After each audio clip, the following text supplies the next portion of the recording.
মহান মুনিবের দরবারে কালিমাতুশ শুকর আদায় করি আলহামদুলিল্লাহ। মুআজ্জাজ মুসল্লিয়ে কেরাম, আমাদের মাঝে যে সময় চলতেছে এই সময় সম্পর্কে আমরা সকলেই অবগত আছি। এটা জিলকাদা মাসের আজকে শেষ জুমা। আজকে 28শে জিলকাদা, সূর্য ডুবলি 29শে জিলকাদা। যদি 29 মাস হয়ে থাকে তাহলে কালকের দিনই সময় আছে আমাদের কাছে। যদি 29 মাস হয়ে থাকে তাহলে কালকের দিনটাই আমাদের মাঝে আছে। আর 30 হয়ে থাকলে পরের দিনও পাবো, চাঁদের উপরে নির্ভরশীল। যদি 29 মাস হয় তাহলে কালকে চাঁদ উঠে যাবে, আর যদি 30 মাস হয় তাহলে তার পরের দিন চাঁদ উঠবে। আজকে হলো জিলকাদা মাসের 28 তারিখ। কয় তারিখ? 28শে জিলকাদা। মাস শেষ হলে জিলহজ শুরু হয়ে যাবে। মাস শেষ হলে কি শুরু হয়ে যাবে? জিলহজ। জিলহজের কয় তারিখে কুরবানি? 8 তারিখে নি? জিলহজের কয় তারিখ? আমি জিলহজ জিজ্ঞেস করছি। জিলহজ আমি আরবি মাসের কথা জিজ্ঞেস। আরবি মাসের কয় তারিখে কুরবানি হয়? 10 তারিখে। ও মা, এটাও জানেন না আপনারা? আজীব অবস্থা। আরবি মাসের 10 তারিখে কুরবানি, এটা কি জানা নাই? জিলহজ মাসের কয় তারিখে কুরবানি? আরাফা কয় তারিখে? 9 তারিখে। আরাফা হইলো 9 তারিখে, কুরবানি হইলো কয় তারিখে?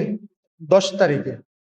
জিলহজের 10 তারিখে কুরবানি। যদি চাঁদ কালকে উঠে যায় তারপরে আর মাত্র 10 দিন, 9 দিন। 10 দিনের দিন তো কুরবানি, 10ম তারিখে তো কুরবানি। চাঁদ উঠে গেলে কয় দিন? 9 দিন, যদি কালকে উঠে যায়। আর যদি না ওঠে তাহলে এখনো 10-11 দিন সময় আমাদের হাতে আছে। আল্লাহ রসুল সাল্লাল্লাহু আলাইহি ওয়াসাল্লাম, আমি আপনাদের মাঝে যে হাদিসে কারিমা পাঠ করেছি, আল্লাহ রসুল সাল্লাল্লাহু আলাইহি ওয়াসাল্লাম জিলহজ মাসের পূর্বেই এই হাদিসে কারিমা সাহাবায়ে কেরামদের সামনে আলোচনা করছেন। বলতেছেন, হাদিসটা বর্ণনা করছেন হযরত আবু হুরায়রা রাদিয়াল্লাহু তাআলা আনহু। হযরত আবু হুরায়রা রাদিয়াল্লাহু তাআলা আনহু বলেন, রাসূলুল্লাহ সাল্লাল্লাহু আলাইহি ওয়াসাল্লাম বলেছেন, মা মিন আইয়ামিন আহাব্বু ইলাল্লাহ, আল্লাহর কাছে সবচেয়ে প্রিয়তম দিন হলো জিলহজের ওই 10 দিন। আল্লাহ তাআলার কাছে দিনের মধ্যে সবচেয়ে প্রিয়তম দিন হলো কি? জিলহজের 10 দিন। আচ্ছা, আমি আপনাদের মাঝে প্রথমে যে আয়াতে কারিমা পড়ছি, আল্লাহর কাছে 4টা মাস সম্মানিত। কয়টা মাস সম্মানিত? 4টা মাস। আয়াতটা সূরা তাওবার মধ্যে আছে, 36 নম্বর আয়াত সূরা তাওবার। 4টা মাস সম্মানিত আল্লাহর কাছে। কয়টা মাস সম্মানিত? 1 নম্বর জিলকাদা, যেটা চলমান, এইটা জিলকাদা। তারপরে হলো জিলহজ, তারপরে কি? জিলহজ, তারপরে হলো মুহররম, তারপরে কি? মুহররম, তারপরে হলো রজব। কি? রজব। এই 4টা মাস আল্লাহর কাছে সবচেয়ে বেশি সম্মানিত। সূরা তাওবার 36 নম্বর আয়াতের মধ্যে আল্লাহ তাআলা এই 4 মাস সম্পর্কে বলে দিয়েছে। বুখারী মুসলিমের মধ্যে যান, বুখারী শরীফের মধ্যে আছে এই 4 মাস যে আল্লাহর কাছে সবচেয়ে বেশি সম্মানিত। আল্লাহ রাসূল বলছেন, মুসনাদে আহমদের মধ্যে আছে, ইবনে মাজার মধ্যে আছে এই 4 মাস সম্পর্কে, ইবনে মাজার মধ্যে আছে, তারপর আবু দাউদ শরীফের মধ্যে আসছে। আল্লাহর কাছে দিনের মধ্যে সবচেয়ে পছন্দনীয় দিন হলো জিলহজের 10 দিন। জিলহজের কয় দিন? 10 দিন। বাইহাকী শরীফের মধ্যে আছে, আল্লাহ তাআলার কাছে সবচেয়ে পছন্দনীয় দিন হলো জিলহজের 10তম তারিখ। কততম তারিখ? জিলহজের 10তম তারিখ। আমি যে আয়াতে কারিমা পড়ছি, এই আয়াতে কারিমার ব্যাখ্যা করতে চাই। আল্লাহ রাসূলের সাহাবী হযরত আব্দুল্লাহ ইবনে মাসউদ রাদিয়াল্লাহু তাআলা আনহু বলেন, আল্লাহ তাআলার কাছে সবচেয়ে প্রিয়তম দিন হলো জিলহজের প্রথম 10 দিন। ওয়াল ফাজরি ওয়া লায়ালিন আশর, ফজরের কসম খাই আল্লাহ 10টি দিনের কসম খাইছে। কয়টা দিনের কসম খাইছে? ওয়াল ফজর, ফজরের কসম। কসম ফজর কি? ওয়া লায়ালিন আশর, ওই 10 রাত্রির কসম, ওই 10টা দিবসের কসম। আব্দুল্লাহ ইবনে মাসউদ বলেন, আল্লাহ তাআলার কাছে সবচেয়ে পছন্দনীয় দিন হলো জিলহজের 10 দিন। জিলহজের কয় দিন? 10 দিন। হাদিসে কারিমার মধ্যে কি বলে দেখি। যে হাদিসটা পড়তেছি, হাদিসটা তিরমিজি শরীফের হাদিস। বর্ণনাকারীর নাম হলো হযরত আবু হুরায়রা রাদিয়াল্লাহু তাআলা আনহু। উনি বলেন, মা মিন আইয়ামিন আহাব্বু ইলাল্লাহ আন ইউতআব্বাদা লাহু ফিহা মিন আশারি জিলহিজ্জাহ ইয়াদিলু সিয়ামা কুল্লি ইয়াউমিন বিসিয়ামিস সানাতিন ওয়া কিয়ামু কুল্লি লাইলাতিন মিনহা বিকিয়ামি লাইলাতুল কদর। আল্লাহ তাআলার কাছে সবচেয়ে পছন্দনীয় দিনের মধ্যে, দিন সমূহের মধ্যে সবচেয়ে পছন্দনীয় দিন হলো জিলহজের প্রথম 10 দিন। জিলহজের প্রথম 10 দিন। ইয়াদিলু সিয়ামা কুল্লি ইয়াউমিন মিনহা বিসিয়ামিস সানাতিন ওয়া কিয়ামু কুল্লি লাইলাতুল কদর। ইয়াদিলু সিয়ামা, ওই জিলহজের প্রথম 10 দিনের 10টা রোজা, 9টা রোজা। জিলহজের কয়টা রোজা? 10টা রোজা, 9টা রোজা, 10 দিনের 10টা রোজা। ইয়াদিলুস সিয়ামা কুল্লা ইয়াউমিন মিনহা বিসিয়ামিন সানাতিন। আল্লাহ তাআলা প্রত্যেকটা রোজার বিনিময়ে আপনাকে 1 বছর রোজা রাখার নেকি দান করবে। ইয়াদিলুস সিয়ামা কুল্লা ইয়াউমিন মিনহা বিসিয়ামিন সানাতিন। সানাতিন মানে বছর, সানাতিন মানে কি? বছর। প্রত্যেকটা রোজার বিনিময়ে আল্লাহ তাআলা আপনাকে 1 বছর টানা নফল রোজা রাখলে যেই পরিমাণ নেকি দেওয়া হইতো, আল্লাহ তাআলা আপনার আমলনামা ওই পরিমাণ নেকি দান করবে। এবার আসেন, তারপরে বলতো ওয়া কিয়ামু কুল্লি লাইলাতিন মিনহা বিকিয়ামি লাইলাতিল কদর। জিলহজের প্রত্যেকটা রাত্র আল্লাহ তাআলার কাছে লাইলাতুল কদরের রাত্রে যেই পরিমাণ মর্যাদা, জিলহজের 10টা রাত্র আল্লাহর কাছে ওই পরিমাণ মর্যাদা। কোন মানুষ যদি জিলহজের 10টি রাত্র জাগরণ করে তাহলে নিশ্চিত সে লাইলাতুল কদর পেয়ে যাবে। আরেক হাদিসের মধ্যে আছে, হাদিস তো অনেক, আরেক হাদিসের মধ্যে আছে আল্লাহ রাসূল সাল্লাল্লাহু আলাইহি ওয়াসাল্লাম বলেন, আল্লাহ তাআলা জিলহজের 9 তারিখে যেই পরিমাণ জাহান্নামীকে আল্লাহ তাআলা জান্নাতে মুক্তি দান করেন, সারা বছরও আল্লাহ তাআলা এই পরিমাণ মুক্তি দেন না। তো এই তো কালকে থেকে শুরু হবে, যদি 29 মাস হয় তাহলে কালকে থেকেই শুরু হবে। কালকে রাত্র থেকে যদি কেউ 9টা রোজা রাখার নিয়ত করে তাহলে কালকে রাত্রে থেকে তাকে সাহারি খাইতে হবে যদি চাঁদ ওঠে। আর যদি চাঁদ না ওঠে তাহলে পরের দিন রোববার রাত্র থেকে তাকে সাহারি খাইতে হবে। মা বোনরা অনেকেই রাখবে।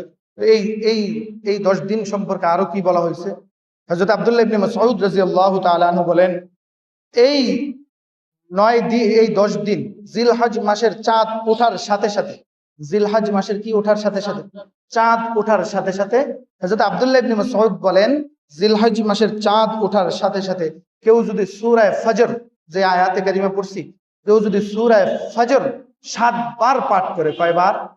7 বার পাঠ করে, সে আল্লাহ তাআলার জিম্মায় সারা বছরের জন্য ঢুকে গেল। সে আল্লাহর জিম্মায় সারা বছরের জন্য সে আল্লাহর জিম্মায় ঢুকে গেল। এখন এই বছর যদি আপনি মারাও যান তাহলে আপনি আল্লাহর জিম্মায় আছেন। এই বছর যদি আপনি মারাও যান তাহলে আপনি কার জিম্মায় আছেন? আল্লাহ তাআলার জিম্মায় আছেন। সূরা ফজরের মধ্যে কয়টা আয়াত? 30টা 34টা আয়াত হয়তো এইরকম। তো যারা জানি তারা এই সূরা ফজরটা 7 বার পড়ার চেষ্টা করবে। চাঁদ ওঠার সাথে সাথে, কি ওঠার সাথে সাথে? চাঁদ ওঠার সাথে সাথে 7 বার পড়বে। আল্লাহ রাসূল সাল্লাল্লাহু আলাইহি ওয়াসাল্লাম বলেন, সে আল্লাহ তাআলার জিম্মায় ঢুকে যাবে। 1 বছরের জন্য আপনি আল্লাহর জিম্মায় ঢুকে যাবেন। এই জন্য এই দিনের রোজাগুলা রাখা, জিলহজ মাসের 9টা রোজা রাখার চেষ্টা করা। এই 9টা রোজা সম্পর্কে সাহাবায়ে কেরামদের মধ্যে বলা বলি হতো, সাহাবায়ে কেরামদের মধ্যে আলোচনা হতো। এই 9 রোজার ফজিলত সম্পর্কে এক সাহাবী আরেক সাহাবীর সাথে আলোচনা করতেন। আমি কিছু হাদিসে কারিমা আপনাদের সামনে পড়ার জন্য আল্লাহ রাসূলের কিছু হাদিস আমি লিখে আনছি। দেখেন, এত গুরুত্বপূর্ণ সময় আপনি হিসাব করে দেখেন কত গুরুত্বপূর্ণ সময় আমরা কোন কাজে ব্যয় করতেছি। প্রত্যেকটা রোজার বিনিময়ে আপনাকে 1 বছরের নেকি দান করবে। প্রত্যেকটা রাতের বিনিময়ে আপনাকে কমপক্ষে লাইলাতুল কদরে যে 1000 মাসের কথা বলা হয়েছে, প্রত্যেকটা রাতের বিনিময়ে আপনাকে 1000 মাস দাঁড়ায় থাকলে যেই পরিমাণ নেকি, ওই পরিমাণ নেকি আপনাকে দেওয়া হবে বলা হয়েছে। তো দেনেওয়ালা তো ভাই আছে আগের মতনই, নেনেওয়ালা হারিয়ে গেছে। নেনেওয়ালা কি গেছে? দেনেওয়ালা তো আগের মতনই আছে। আল্লাহ আগের মতনই আছে না? দেনেওয়ালা আছে আগের মতনই, নেনেওয়ালা হারিয়ে গেছে মোবাইল ফোনের মধ্যে। যারা নিবে তারা তো হারিয়ে গেছে, ডুইবা গেছে মোবাইল ফোনের মধ্যে। যারা নিবে তারা তো ডুইবা গেছে ফেসবুকের মধ্যে। নেনেওয়ালা হারিয়ে গেছে। 7 বছরের বুড়ায়ও নর্তকী দেয়, 90 বছরের বুড়ায়ও নর্তকী দেয়, বুড়িয়েও দেয়, গুড়ায়ও দেয়। তাহলে অবস্থা হইল 7 বছরের নজওয়ান বাচ্চাও যদি দেখে সিনেমার নর্তকীরে, ওই 90 বছরের বুড়িয়েও দেখে সিনেমার নর্তকী। তাহলে আপনার মধ্যে আর 7 বছরের বাচ্চার মধ্যে পার্থক্য হইল কোথায়? গরু কিনতে যায় নামাজ পড়ে না, গরু কিনতে যায় কি পড়ে না? আছে না? গরু কিনতে যায় নামাজ পড়ে না, যেমন মুসল্লি আছে না? গরু কিনতে যায় নামাজ পড়ে না। আচ্ছা, আমি আপনাদেরকে বলি, আপনাকে আল্লাহ তাআলা 70 বছর হায়াত দিয়েছে। কয় বছর হায়াত পেয়েছেন আপনি? 70 বছর হায়াত পেয়েছেন। 70 বছরই প্রত্যেকটা দিন জিলহজ মাসের 10 তারিখ হয়েছে। কয় তারিখ? 10 তারিখ। আর প্রত্যেক 10 তারিখে আপনি 10টা করে উট কোরবানি দিয়েছেন। তারপরেও কি আপনার 1 ওয়াক্ত নামাজের কাজার কাফারা আদায় হবে? বলেন না কেন? হবে নাকি? গরু কিনতে যায় নামাজ ছেড়ে দিচ্ছে, গরু কাটতে যায় নামাজ ছেড়ে দিচ্ছে, গরু রানতে যায়ও নামাজ ছেড়ে দিচ্ছে, গরু খাইতে যায়ও নামাজ ছেড়ে দিচ্ছে, মেহমানদারি করাইতে যায়ও নামাজ ছেড়ে দিচ্ছে। বলেন তো দেখি বাবা, আপনি আমাকে বলেন, আপনার এক ওয়াক্ত নামাজের কাফারা যদি আপনাকে 70 বছর হায়াত দেওয়া হয়, 70 বছরই জিলহজের 10 তারিখ দেওয়া হয়, আর আপনি প্রত্যেক দিন 10টা করে উট আল্লাহর রাস্তায় কোরবানি করেন, তারপরও আপনার এক ওয়াক্ত নামাজের কাফারা আদায় হয়। কি মনে করছেন আপনি? নামাজটাকে এত মামুলি মনে করছেন আপনি? নামাজটাকে এত এত সংকীর্ণ নজরে আপনি দেখতেছেন? আপনার জিন্দেগির যদি তেমন কোনো আমল না থাকে, শুধুমাত্র আল্লাহ তাআলার ফরজ ইবাদত গুলা যদি আপনার ভিতরে থাকে, আপনি হয়তো পার পেয়ে যাবেন, আপনি হয়তো বাইসা যাবেন।